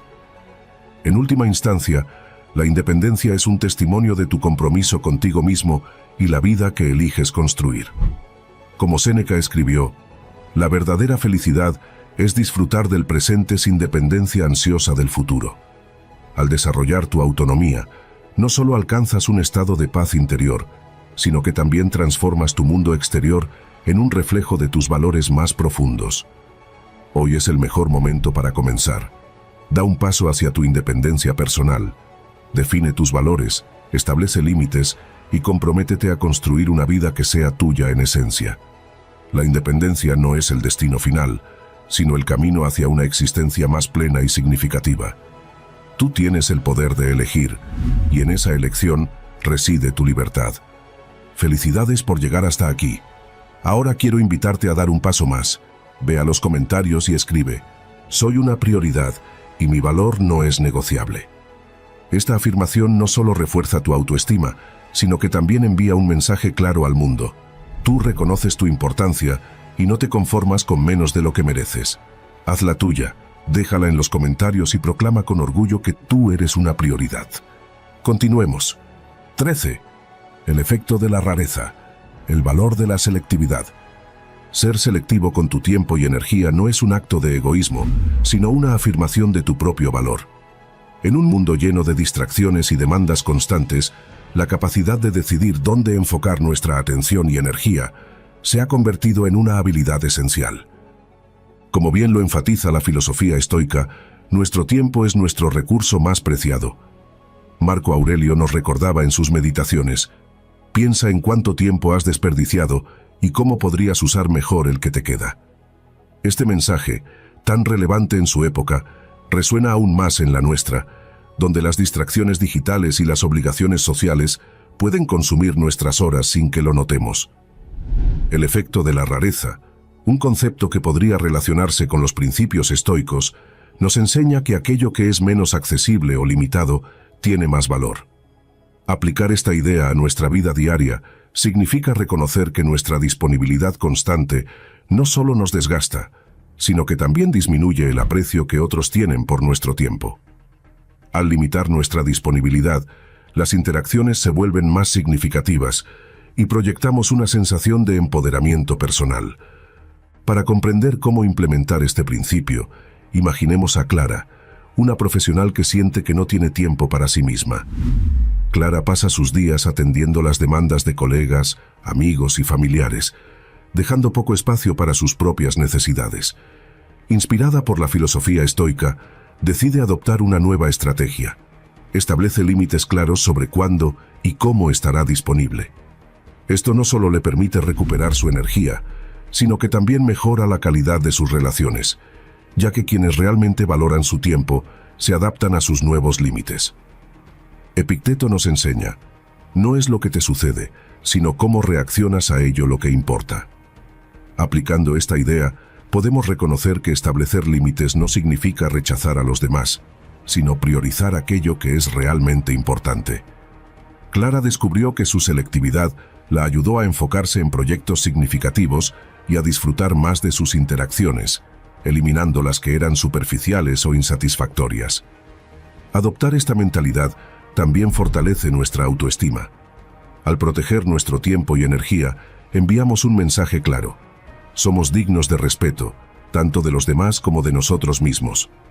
Esto nos prepara para enfrentar los desafíos con mayor resiliencia y claridad.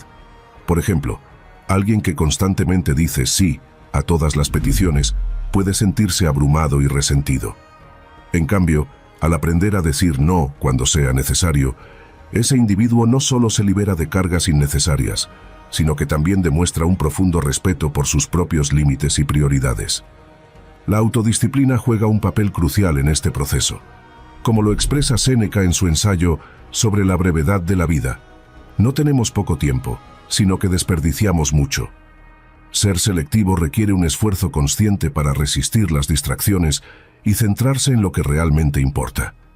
Esto puede incluir desactivar notificaciones en el teléfono, programar tiempo para actividades importantes y aprender a distinguir entre lo urgente y lo importante. Una forma práctica de comenzar es realizar un análisis de cómo usamos nuestro tiempo. Durante una semana, registra cómo distribuyes tus horas. Esto puede revelar patrones inesperados. ¿Cuánto tiempo pasas navegando sin rumbo en las redes sociales? ¿Cuánto tiempo dedicas a actividades que realmente te aportan felicidad o crecimiento? Al identificar estas áreas, puedes tomar medidas concretas para ajustar tus prioridades.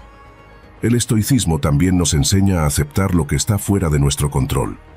Este principio es especialmente útil cuando enfrentamos el miedo o la indecisión.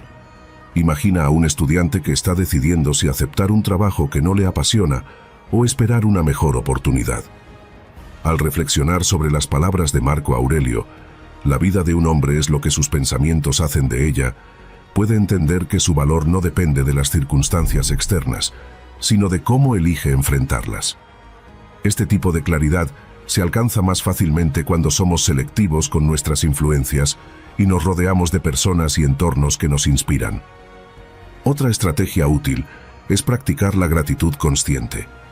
En lugar de enfocarnos en lo que no tenemos o en lo que no hemos logrado, podemos entrenarnos para apreciar las pequeñas cosas que realmente importan.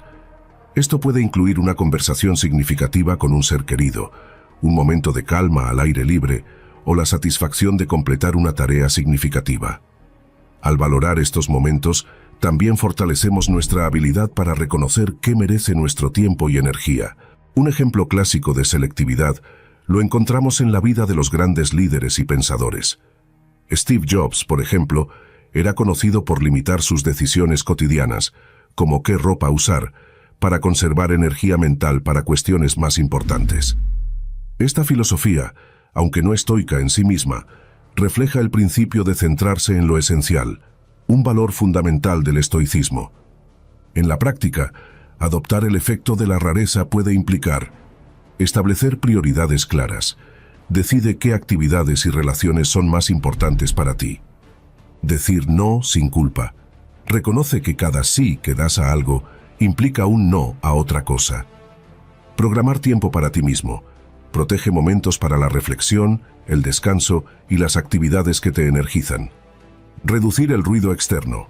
Limita el acceso a distracciones innecesarias como las redes sociales o las noticias constantes. Buscar calidad sobre cantidad. Prioriza interacciones significativas en lugar de comprometerte con demasiadas conexiones superficiales. Finalmente, es importante recordar que la selectividad no significa aislamiento, sino una mayor intención en cómo vivimos nuestra vida. Al limitar nuestras distracciones y centrar nuestra energía, no solo aumentamos nuestro valor percibido ante los demás, sino que también creamos una vida más rica y significativa para nosotros mismos. Como nos recuerda Marco Aurelio, vive una buena vida. Si hay dioses y son justos, no les importará cuán devoto hayas sido, sino las virtudes por las que viviste. Si no hay dioses, pero viviste una vida noble, habrás sido recordado con afecto. Este mensaje nos inspira a vivir con intención, autenticidad y gratitud. Tú también puedes adoptar este enfoque.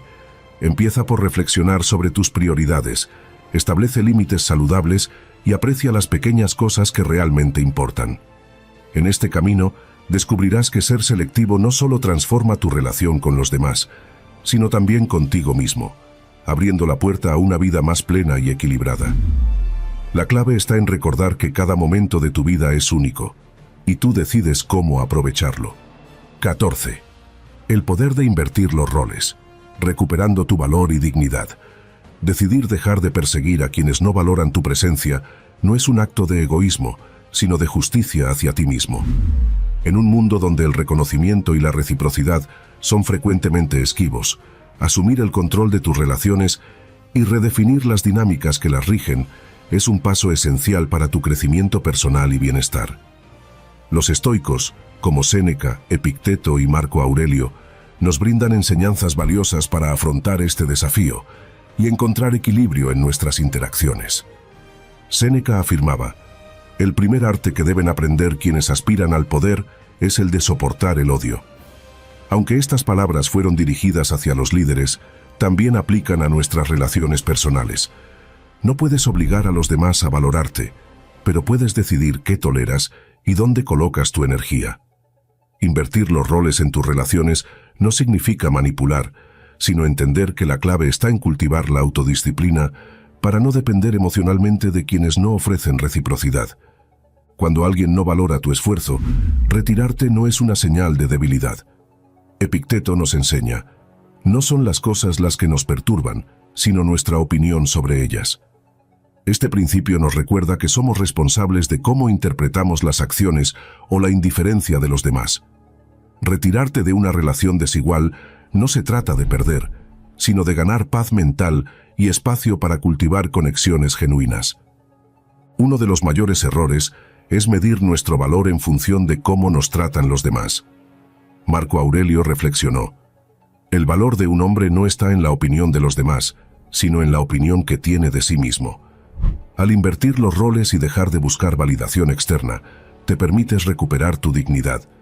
Esto implica establecer límites claros y comunicar tus necesidades con firmeza, pero también con respeto. Por ejemplo, si constantemente buscas la aprobación de un colega que nunca reconoce tus contribuciones, podrías considerar cambiar tu enfoque.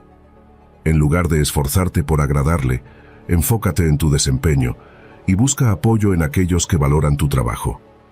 Este cambio de perspectiva no solo protege tu autoestima, sino que también fomenta un entorno donde las relaciones basadas en el respeto mutuo pueden florecer. Cuando decides retirarte de relaciones unilaterales, también permites que las otras personas reflexionen sobre tu ausencia. Séneca escribió: la ausencia aviva el amor, pero también da lecciones. Esto no se trata de castigar o manipular, sino de dar tiempo y espacio para que los demás reconsideren su comportamiento y aprecien tu importancia. Al hacerlo, abres la puerta a relaciones renovadas y más equilibradas. Practica la autodisciplina emocional. Epicteto sugiere: hazlo todo como si un mentor te observara. Antes de reaccionar con frustración o dolor ante la indiferencia, pregúntate: ¿estoy actuando según mis principios o según mis emociones? Esto te ayudará a mantener el control en momentos difíciles. Establece límites claros. Define qué conductas aceptas y cómo esperas ser tratado. Comunica tus límites con claridad, sin miedo a perder relaciones. Como Marco Aurelio sugiere, no tengas miedo de actuar de acuerdo con tu naturaleza, incluso si los demás no entienden. Valora la reciprocidad. Rodéate de personas que valoren tu esfuerzo. Esto no significa excluir a todos los que no estén de acuerdo contigo, sino priorizar relaciones basadas en el respeto y la reciprocidad.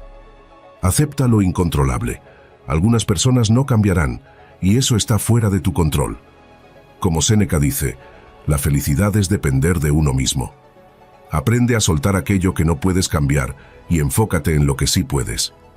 Imagina que eres parte de un grupo de amigos donde siempre eres quien organiza los encuentros, pero rara vez alguien te agradece o toma la iniciativa de invitarte. Podrías sentirte frustrado o pensar que no eres valorado. En lugar de continuar con el mismo patrón, decide dar un paso atrás. Enfócate en ti mismo y en actividades que te hagan feliz. Con el tiempo, tus amigos podrían notar tu ausencia y reconsiderar su actitud. Si no lo hacen, habrás ganado tiempo y energía para invertir en nuevas amistades que realmente valoren tu presencia. Este proceso refuerza tu autoestima y te permite construir una red social más saludable y significativa. Uno de los mayores obstáculos para invertir los roles es el miedo al rechazo. Marco Aurelio escribió: todo lo que escuchamos es una opinión, no un hecho. Todo lo que vemos es una perspectiva, no la verdad. Cuando temes perder una relación, recuerda que el valor no está en lo que los otros piensan, sino en tu capacidad para vivir según tus principios. Cultivar la autodisciplina es esencial para mantener este cambio. No se trata solo de dejar de buscar aprobación, sino de construir una vida que refleje tus valores y prioridades. Dedica tiempo a actividades que te llenen de energía y propósito, como aprender una nueva habilidad, practicar la gratitud o meditar. El tiempo es tu recurso más valioso, y cada momento que gastas persiguiendo relaciones unilaterales es un momento que podrías usar para crecer y prosperar. Como Epicteto dijo, preocúpate solo de las cosas que están bajo tu control. Todo lo demás, acéptalo como es. Al enfocar tu energía en relaciones y actividades que nutran tu alma, estarás dando el primer paso hacia una vida más plena y equilibrada. Invertir los roles en tus relaciones no es un acto de venganza ni de egoísmo, sino una elección consciente para proteger tu energía y cultivar conexiones significativas. Al dar prioridad a tu bienestar, estás enviando un mensaje claro: mereces ser tratado con respeto y valor. Recuerda, como decía Marco Aurelio, la vida es demasiado breve para desperdiciarla en cosas insignificantes. Hoy es el día para tomar el control de tus relaciones y redescubrir tu dignidad. 15. El poder de la ausencia. Valorarse a uno mismo y transformar relaciones. En un mundo donde la conectividad constante parece ser la norma, la ausencia puede parecer un acto contracultural. Sin embargo, el poder de la ausencia no radica en el aislamiento, sino en su capacidad para reconfigurar relaciones y sobre todo nuestra percepción de nosotros mismos. Este concepto, profundamente enraizado en el estoicismo, no se trata de manipular a los demás ni de castigar, sino de un acto de profundo respeto propio. El primer paso para comprender el poder de la ausencia es reconocer que nuestra presencia tiene valor. Si estamos disponibles constantemente, nuestras acciones pueden perder significado y nuestra compañía puede convertirse en algo que los demás dan por sentado. Al alejarnos conscientemente, enviamos un mensaje claro: valoramos nuestro tiempo, energía y bienestar. Este alejamiento no es una medida de desdén, sino una declaración de autovaloración. El filósofo estoico Epicteto afirmó: no son las cosas en sí mismas las que nos perturban, sino nuestras opiniones sobre ellas. Aplicado a las relaciones, esto implica que no es la conducta de los demás lo que define nuestro valor, sino nuestra percepción de esa conducta. Al practicar la ausencia, transformamos nuestra opinión sobre nosotros mismos y nuestras relaciones. Dejamos de depender de la validación externa y comenzamos a valorar nuestra presencia desde dentro. La ausencia también es una herramienta para establecer límites. En una cultura que glorifica la disponibilidad inmediata, decir no o dar un paso atrás puede parecer revolucionario. Sin embargo, establecer límites claros es fundamental para preservar nuestra salud mental y emocional. Los límites no son barreras para los demás, sino puentes hacia una relación más sana y equilibrada. Por ejemplo, en una relación en la que una de las partes siempre está disponible, mientras la otra toma esa disponibilidad como algo seguro, el desequilibrio genera frustración y resentimiento. Practicar la ausencia estratégica permite redefinir esa dinámica, ofreciendo una oportunidad para que la otra parte valore lo que antes daba por sentado. El estoicismo nos invita a reflexionar sobre nuestras elecciones y su impacto en nuestras vidas. Al alejarnos, no solo reforzamos nuestros límites, sino que también mostramos a los demás que nuestro respeto propio no es negociable. Esto no es un acto de egoísmo, sino de amor propio. El desapego, un principio central del estoicismo, no significa indiferencia, sino libertad emocional. Al practicar la ausencia, aprendemos a desprendernos de la necesidad de agradar o ser necesarios para los demás. En lugar de buscar validación externa, encontramos satisfacción en nuestras propias acciones y valores. Marco Aurelio, uno de los grandes emperadores estoicos, escribió: recuerda siempre que no solo tienes derecho a ser tú mismo, sino que tienes la obligación de serlo. La ausencia nos brinda el espacio necesario para redescubrir nuestra esencia y recordar que no somos definidos por las expectativas de los demás, sino por nuestra propia integridad. Cuando nos alejamos conscientemente, no solo nos transformamos a nosotros mismos, sino también nuestras relaciones. Al crear un espacio, permitimos que los demás reflexionen sobre nuestra contribución y valor. Este proceso puede revelar la autenticidad de esas relaciones.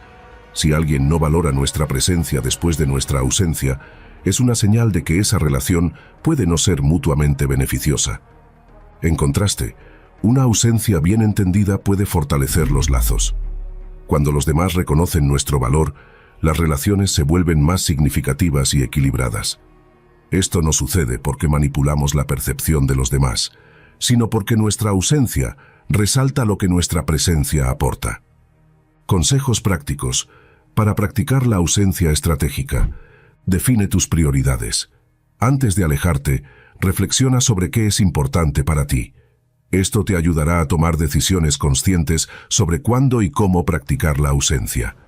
Comunica tus límites. La ausencia no debe ser un acto de sorpresa o castigo. Informa a las personas clave en tu vida sobre tus necesidades y razones para tomar un tiempo. Invierte en ti mismo. Usa el tiempo de ausencia para cultivar tus pasiones, intereses y bienestar. Esto fortalecerá tu autoestima y te recordará que tu valor no depende de los demás. Practica el desapego. No busques resultados específicos de tu ausencia. Hazlo como un acto de amor propio, no como una estrategia para obtener reconocimiento. Evalúa tus relaciones. Observa cómo reaccionan las personas a tu ausencia. Las respuestas auténticas revelarán el verdadero estado de tus relaciones. La práctica de la ausencia nos enfrenta a una de las mayores pruebas de autoestima: estar cómodos con nosotros mismos. En muchas ocasiones, la necesidad de estar presentes constantemente responde a un temor a la soledad o al rechazo. Sin embargo, la ausencia estratégica nos permite confrontar estos miedos y superarlos. Nos enseña que estar solos no equivale a estar abandonados, sino a estar en compañía de nuestra propia esencia. Es importante recordar que la ausencia no se trata de huir, sino de crear un espacio donde podamos prosperar.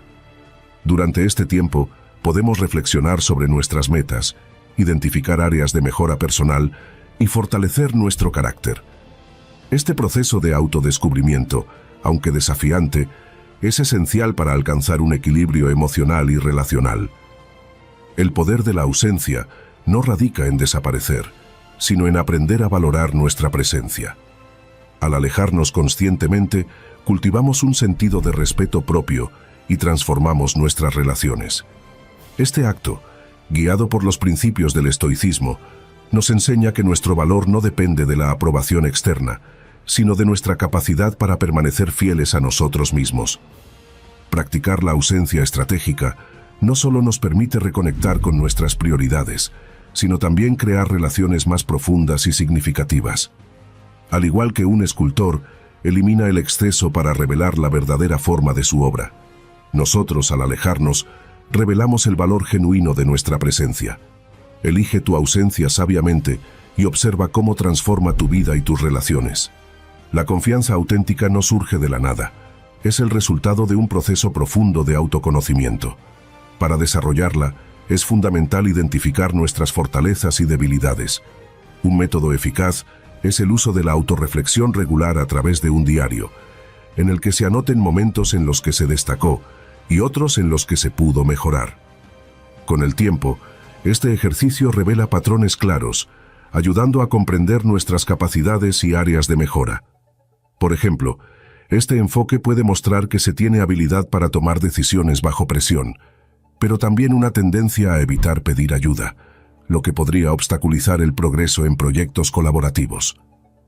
El autocuidado es un pilar esencial para edificar la confianza. Físicamente, cuidar el cuerpo mediante una alimentación adecuada, ejercicio regular y descanso suficiente genera una sensación de bienestar que refuerza la seguridad personal. Mentalmente, actividades como la meditación y el aprendizaje continuo aportan claridad y resiliencia, mientras que emocionalmente, el establecimiento de límites saludables en las relaciones y la práctica de la gratitud contribuyen a una mayor satisfacción personal. Este enfoque holístico garantiza que la confianza se construya sobre bases sólidas y equilibradas. Construir confianza es un proceso incremental. Cada pequeño logro refuerza la percepción de competencia.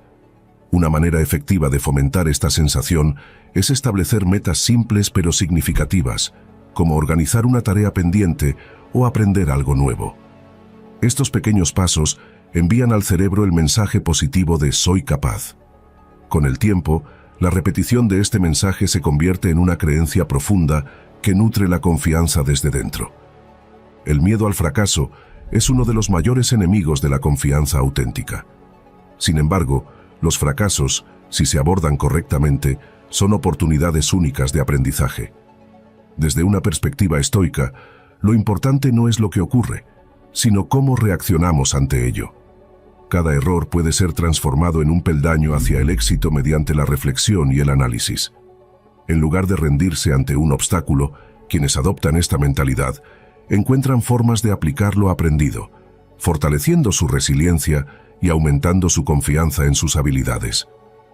La filosofía estoica ofrece herramientas prácticas para desarrollar una confianza sólida. Entre ellas, destacan la visualización negativa y la dicotomía del control. Visualización negativa.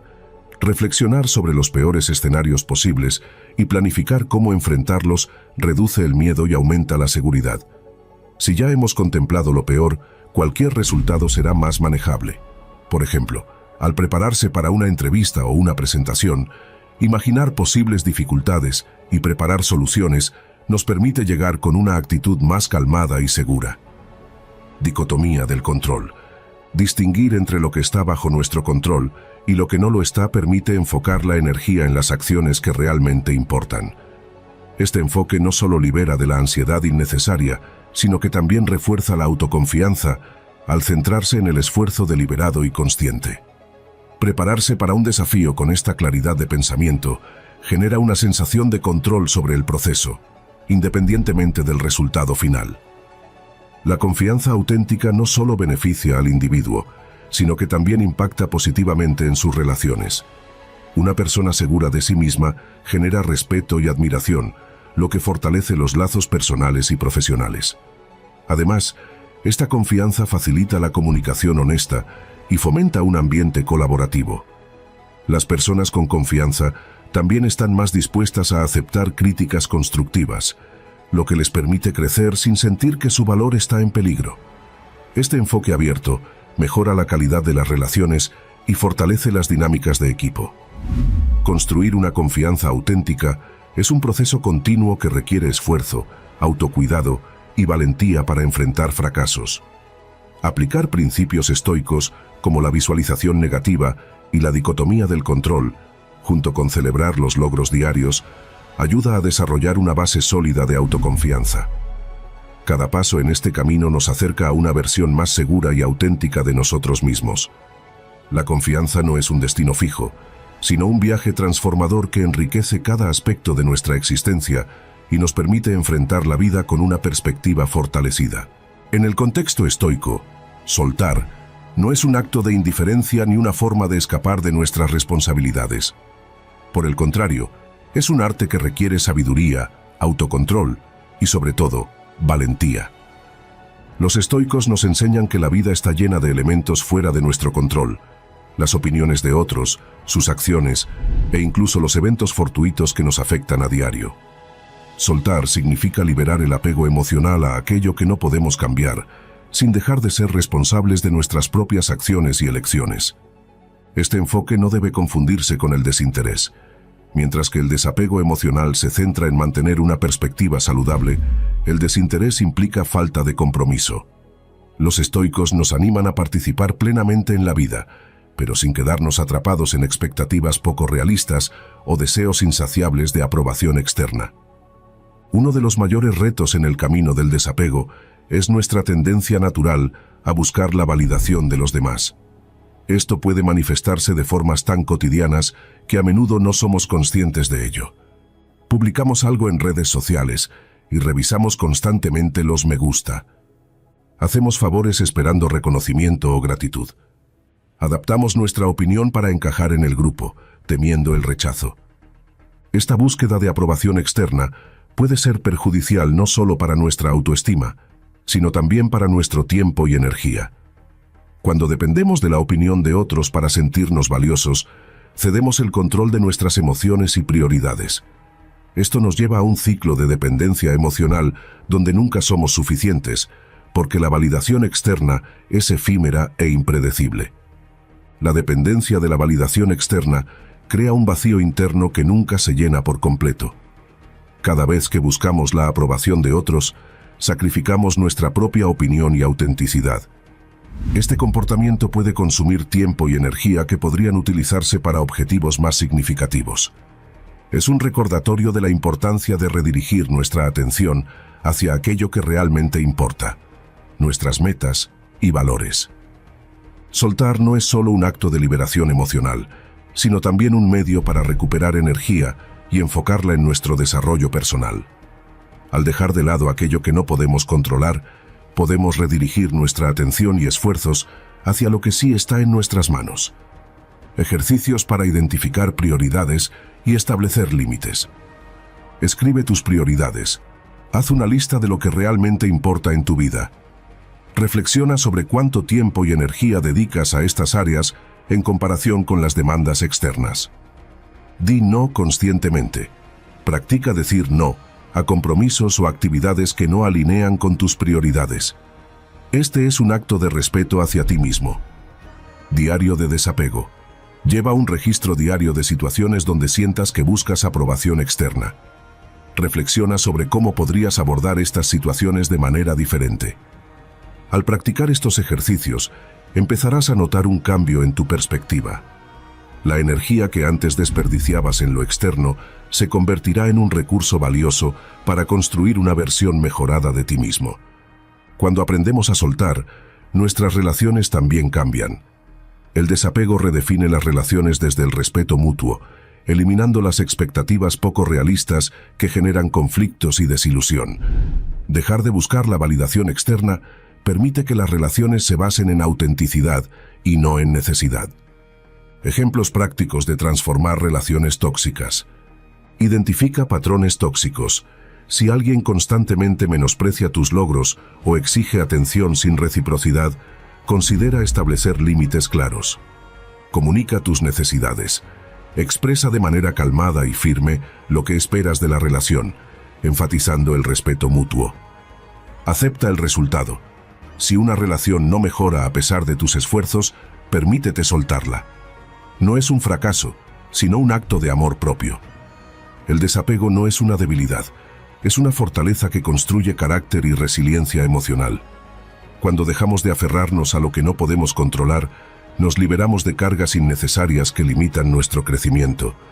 María, una profesional que siempre buscó la aprobación de sus superiores, encontró equilibrio al practicar el desapego. Al priorizar su bienestar y establecer límites en el trabajo, no solo mejoró su salud mental, sino que también aumentó su productividad y ganó el respeto de sus colegas. José, quien solía aferrarse a una relación tóxica, decidió soltarla después de reflexionar sobre su impacto negativo. Este acto le permitió abrirse a nuevas oportunidades y relaciones más saludables que valoraban su autenticidad. El arte de soltar es una práctica transformadora que redefine nuestras dinámicas, fortalece nuestro carácter y nos devuelve el control sobre nuestra vida. Al aplicar estos principios estoicos, liberamos energía para nuestro crecimiento personal y construimos relaciones más significativas y respetuosas. Recuerda, lo que soltamos no nos debilita, nos libera. La incertidumbre es un elemento inherente a la vida humana, una constante que no puede evitarse, pero que, si se aborda con sabiduría, puede convertirse en una poderosa aliada. En el contexto de las relaciones, la incertidumbre no solo despierta curiosidad y mantiene el interés de los demás, sino que también refuerza el respeto por nuestra privacidad y esencia. En un mundo que valora la inmediatez y la previsibilidad, cultivar un aire de misterio puede ser un acto de resistencia y autenticidad.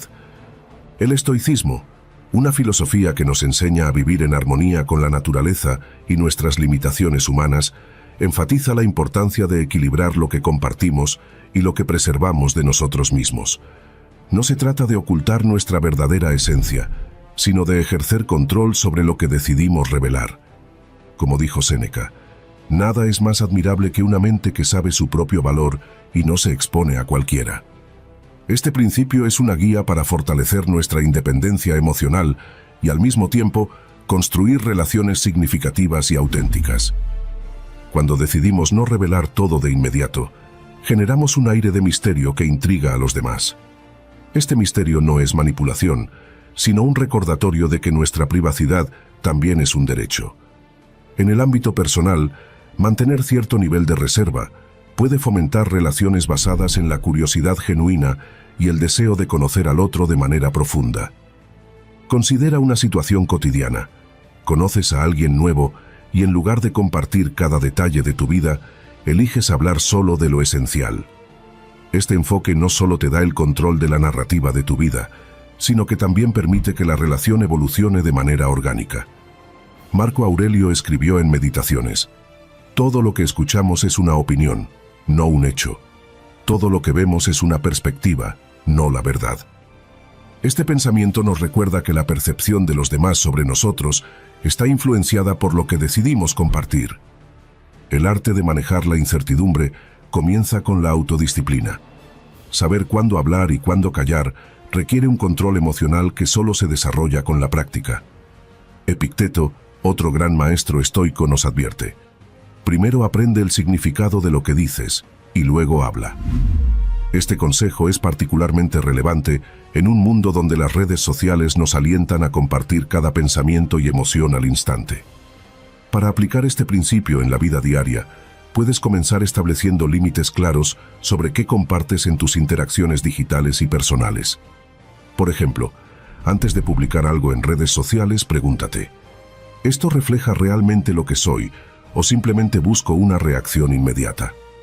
Al ejercer este tipo de control, no solo proteges tu privacidad, sino que también fortaleces tu autodisciplina y tu capacidad para manejar tus emociones. La incertidumbre también está profundamente vinculada con el miedo, particularmente el miedo al fracaso o a lo desconocido. Sin embargo, evitar la incertidumbre puede llevarnos a decisiones impulsivas o al estancamiento. Aceptar que no siempre tendremos todas las respuestas es un acto de valentía. Consideremos el ejemplo de un profesional que enfrenta una decisión importante en su carrera. En lugar de buscar garantías absolutas, puede aplicar los principios estoicos para aceptar la incertidumbre como una parte natural del proceso. Marco Aurelio nos recuerda: la vida de un hombre es lo que sus pensamientos hacen de ella. Al cambiar nuestra perspectiva hacia la incertidumbre, transformamos el miedo en una oportunidad para crecer. Practica la pausa reflexiva. Antes de reaccionar ante una situación, toma un momento para reflexionar. Esto puede ayudarte a evitar decisiones impulsivas y a enfocarte en lo que realmente importa. Establece límites claros. Decide qué partes de tu vida quieres compartir y cuáles prefieres mantener privadas. Este enfoque puede aplicarse tanto en relaciones personales como en el trabajo. Adopta una mentalidad de aprendizaje. En lugar de temer lo que no sabes, ve la incertidumbre como una oportunidad para aprender y expandir tus horizontes. Desarrolla rutinas de autocuidado. La meditación y la escritura reflexiva son herramientas poderosas para manejar el estrés que a menudo acompaña a la incertidumbre. Dedica tiempo cada día para conectar contigo mismo y con tus pensamientos. Céntrate en lo que puedes controlar. Epicteto nos enseña que debemos enfocar nuestra energía en aquello que está bajo nuestro control. Al aceptar esto, reduces el estrés innecesario y aumentas tu capacidad para manejar situaciones desafiantes.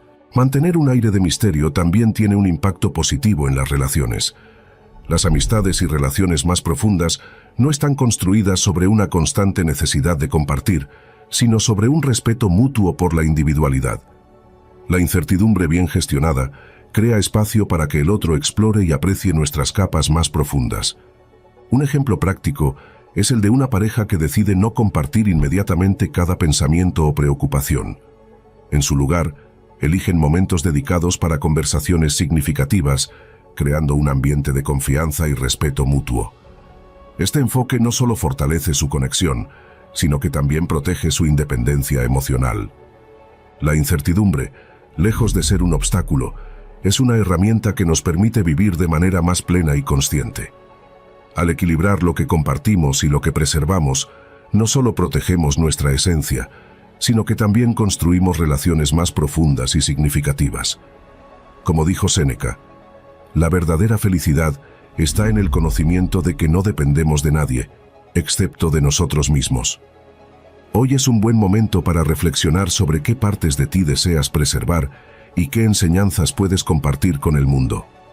Al hacerlo, descubrirás que la incertidumbre no es algo que deba temerse, sino un aspecto esencial de una vida rica y plena.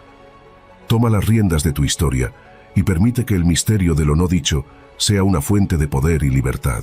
En un mundo donde la conectividad constante parece ser la norma, la ausencia puede parecer un acto contracultural. Sin embargo, el poder de la ausencia no radica en el aislamiento, sino en su capacidad para reconfigurar relaciones y sobre todo nuestra percepción de nosotros mismos.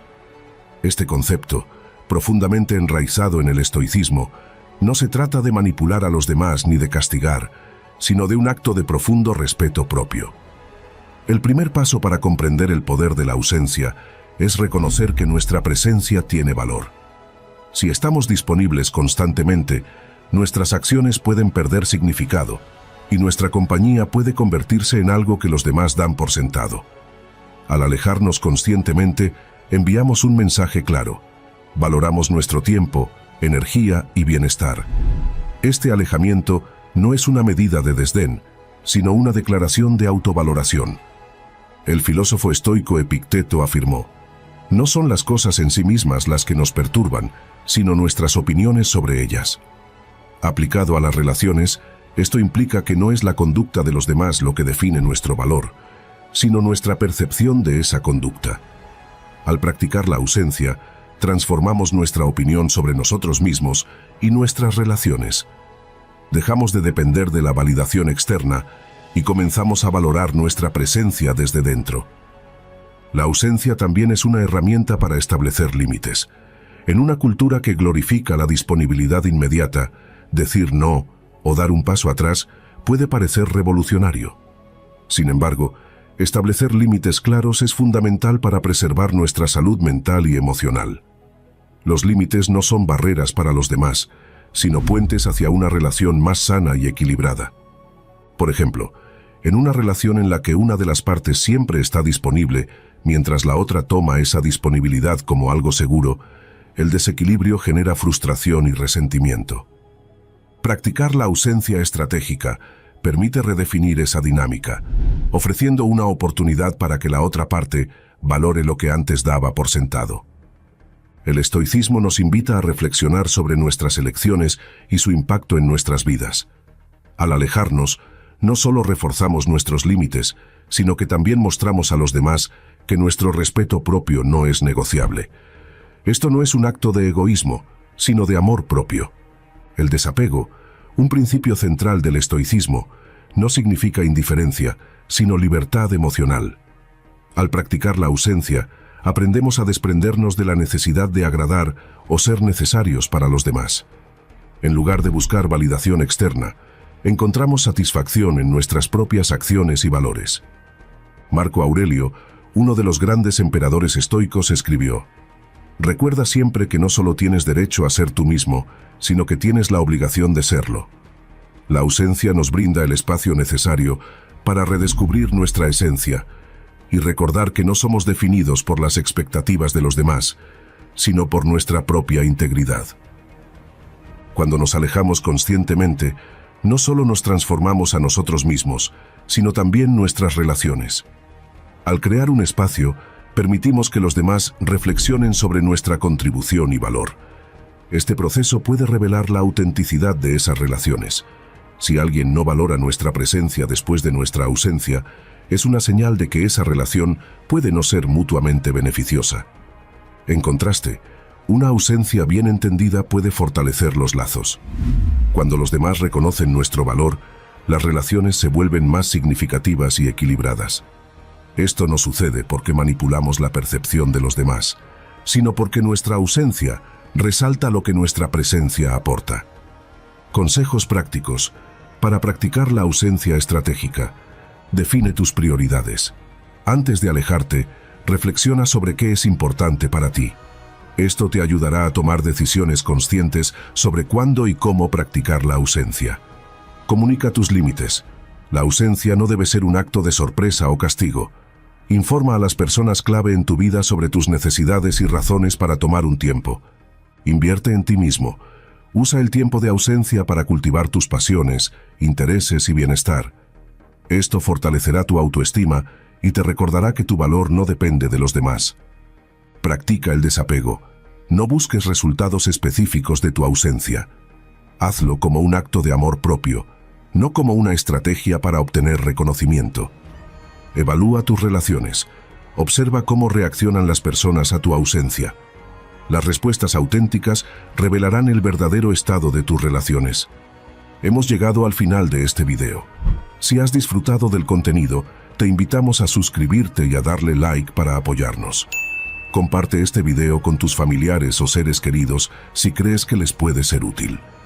Al terminar verás 2 opciones de videos adicionales que hemos seleccionado especialmente para acompañarte en tu desarrollo personal.